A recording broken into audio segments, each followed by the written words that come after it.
আজ সেই বহু প্রতীক্ষিত 17ই জুন, দিদি নাম্বার ওয়ানে আমাদের এপিসোডের টেলিকাস্ট বিকেল 4:30 থেকে। এত তাড়াতাড়ি অফিস থেকে বাড়ি ফেরা পাপিয়ার পক্ষে একটু অসুবিধা, তাই আমি স্কুল থেকে সরাসরি এসে গেছি আরামবাগে পাপিয়াদের বাড়িতে। ওখানে সবাই একসাথে বসে আজকের এপিসোডটা দেখব। এরপর ইউটিউব বা জি5-এ যে কোনো সময় এটা দেখা যেতে পারে, কিন্তু প্রথমবার টিভিতে বসে দেখার যে অনুভূতি সেটাকেই স্মৃতিবন্দী করে রাখার জন্য এই ভিডিও আমরা এক প্রকার নিশ্চিতই ছিলাম। তবে আমরা অত্যন্ত খুশি ছিলাম, কারণ পাপিয়ার জীবনের গল্পটা ওনারা বেশ কিছু ভিডিওর মাধ্যমে এত সুন্দরভাবে তুলে ধরেছিলেন, যে ভিডিওগুলোর ওনারা কিন্তু আমাদের বাড়িতে বেশ কয়েকদিন আগে এসেছিলেন এবং প্রায় সারাদিন ধরে শুটিংটা চলেছিল। এই ভিডিওর বেশ কিছু অংশ গত 3 দিন ধরে প্রোমো হিসাবে চলেছে টিভিতে। তো এটা আমাদের জন্য বিরাট একটা প্রাপ্তি। সেই মুহূর্তে আমরা ভাবিনি এবং আশাও করিনি পাপিয়া উইনার হবে।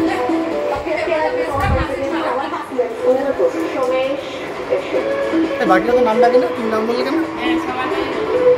না না, ও নাম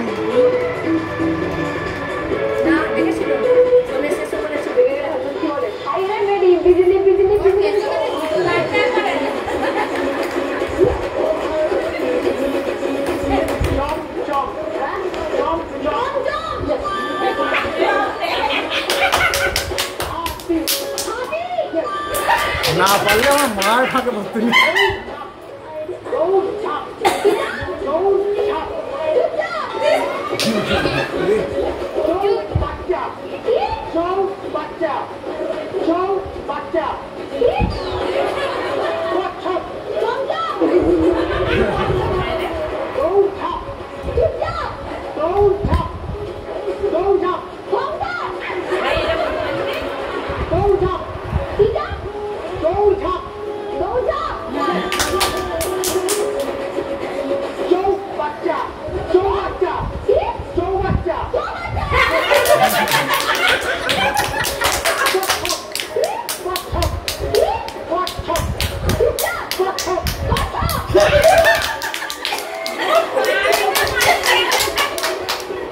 শেষ মোমেন্টে গিয়ে হয়েছে।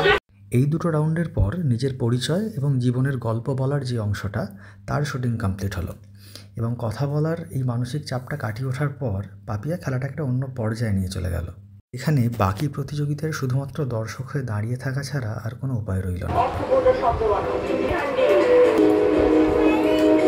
তোমার প্রশ্ন ঠিকঠাক করে বেগুন হয়, ফর্তা হয়, বেগুনের ফর্তা, আর বেটা বেরিয়ে গেলে বলে গুড়। সেটা বললো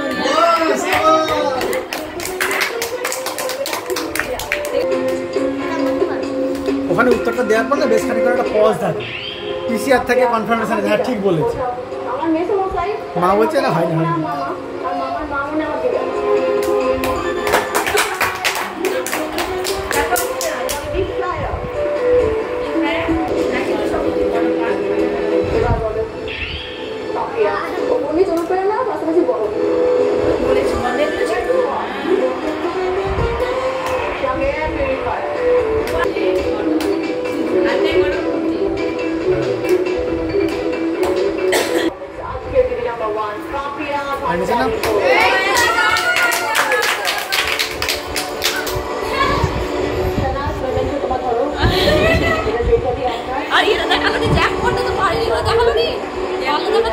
ও জ্যাকপটটা দেখান, জ্যাকপট রাউন্ড হয়েছিল, জ্যাকপট রাউন্ড হয়েছিল, জ্যাকপট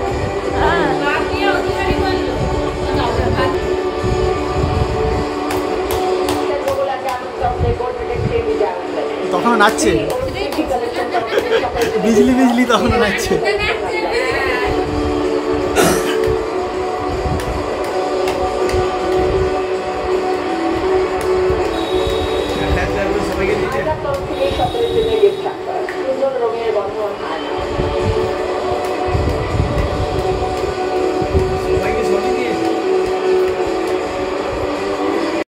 এপিসোডটা টেলিকাস্ট হওয়ার পর থেকেই অনেক বন্ধুবান্ধব, শুভানুধ্যায়ী সকলের ফোন পেয়েছি। আরামবাগবাসী বিগত কয়েকদিন ধরে পাপিয়াকে শুভেচ্ছা, অভিনন্দন, ভালোবাসায় ভরিয়ে দিচ্ছেন। অনেকেই জানতে চেয়েছেন ওখানে যে উপহারগুলো দেখানো হলো সেগুলো আদতেই দেওয়া হয়েছে কিনা, বা যা দেওয়া হয়েছে আর যা দেখানো হয়েছে সেগুলো একই জিনিস কিনা। তো সেই নিয়ে একটা ডিটেলস ভিডিও আগামীতে নিয়ে আসবো। ততক্ষণ পর্যন্ত সকলে ভালো থাকবেন, দেখা হবে আগামী ভিডিওতে।